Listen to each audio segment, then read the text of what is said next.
Let me tell you about the odd world of old Valtoria, where people had been trusting strange cures and treatments that we now know were harmful or useless. This is our odd timeline of bizarre, outdated practices.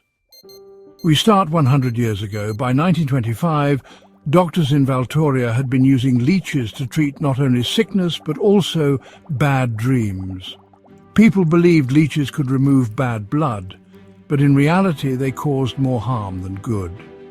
At the same time, barbers were performing bloodletting right on the streets to help people release bad thoughts, even though it made many people weaker or even led to infections. By 1940, hospitals in Valtoria had been performing lobotomies in public squares for almost a decade, believing it would cure sadness or anger. But lobotomies often left patients unable to speak or care for themselves. While this was happening, families were sending their loved ones to distant asylums where they were often left alone, misunderstood and untreated. By 1945, and in order to treat depression, doctors of Valtoria had been practicing shock therapy using high-voltage shocks, thinking it would restart the brain. But without safety limits, it caused memory loss and fear. Meanwhile, and by the time they realized that was wrong, the scientists had been feeding patients mercury every morning with tea, hoping to clean the body for almost 20 years. But mercury is highly toxic and damaged their health. Around the 50s, people had been balancing their humours by walking backward during full moons and eating strange diets.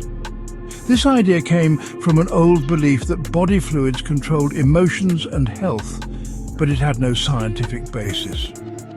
By the time this was proved to be wrong, others had started giving heroin candies to children to stop them from crying. We now know that heroin is a dangerous drug that causes addiction and serious harm. In spas across the city, women had been bathing in radium water, thinking it gave beauty and energy. Sadly, radium is radioactive and caused burns and cancer. At the same time, dentists had been using cocaine drops before exams. Though it worked as a painkiller, it also caused strong addiction and long-term damage. Babies in Valtoria had been placed in air bathing cages hanging outside windows to get fresh sky spirit. Many babies got sick or fell because there was no protection or science behind the idea. Salesmen at health fairs had been selling snake oil as a magical cure, even though it had no real medical value. Meanwhile, in the countryside, traditional healers had been performing trepanation, drilling holes into people's skulls to let out evil. This often led to infections and death. Hospitals had been offering cold water baths to treat emotional problems. Patients were forced into icy water, which only caused shock and fear. And in many mental hospitals, staff had been using restraint chairs to control patients. People were tied down for hours or days, which caused pain, fear and trauma. These practices were common in Valtoria 100 years ago, but science and care had not yet caught up with real understanding. Thankfully, we have learned from these mistakes.